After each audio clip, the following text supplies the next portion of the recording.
বছরের যে কোনো সময়ের মধ্যে সেরা দোয়া হলো আরাফাত দিনের দোয়া। আরাফাত দিনের অনুসরণে জিলহজের 9 তারিখে পৃথিবীর বিভিন্ন প্রান্তে থাকা মুসলমানরা নফল রোজা রাখবেন। এতে 1 বছর পূর্বের আর হায়াতে বাঁচিয়ে রাখলে আল্লাহ তাআলা অগ্রিম 1 বছরের গুনাহ আল্লাহ মাফ করে দিবেন। আরাফাত দিনে নবী রাসূলুল্লাহ সাল্লাল্লাহু আলাইহি ওয়াসাল্লাম বলেছেন, আমি এবং আমার পূর্বে নবী রাসূলরা যত দোয়া আল্লাহর কাছে করেছেন এর মধ্যে সবচেয়ে সেরা হলো এটা।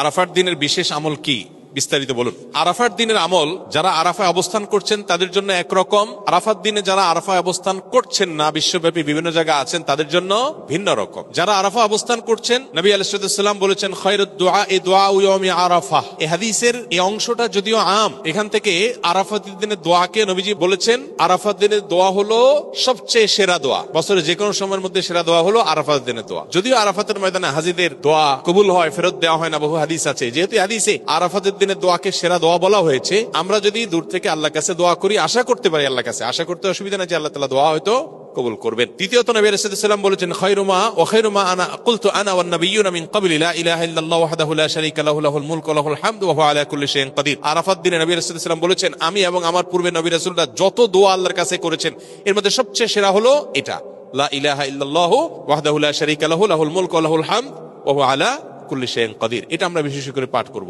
আরাফাত দিনে হাজী সাহেবদের জন্য রোজা রাখা নিষেধ, বেশি বেশি দোয়া করবেন তারা, তাদের জন্য করণীয় আমলগুলো।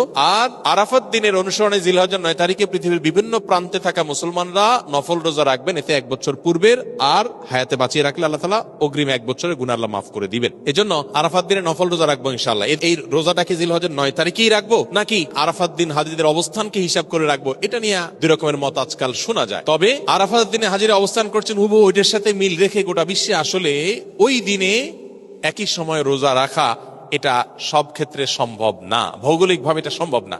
এই জন্য জিলহজের 9 তারিখটা যদি কেউ রোজা রাখেন, ইনশাআল্লাহ বিদিল্লাহ তিনি এই ফজিলত এবং এই তাৎপর্যের মাহাত্ম্য পেয়ে যাবেন, এবং এই মতটা অধিকতর সব দিক থেকে সমৃদ্ধ এবং যুক্তি সমৃদ্ধ। এই জন্য আমরা আরাফাত দিনে যারা আরাফাতের ময়দানে অবস্থান করছি না তারা রোজা রাখবো ইনশাআল্লাহ বেশি বেশি করে। আর জিলহজের 1 থেকে 9 তারিখ পর্যন্ত সবগুলো দিনই রোজা রাখতে পারলে আরো ভালো। তাহলে সেক্ষেত্রে ইখতিলাফ এবং মত পার্থক্যের আপনি এমনি উঠে গেলেন। সবগুলো দিনই আসলে রোজা রাখার চেষ্টা করা দরকার যদি তৌফিকে হয়।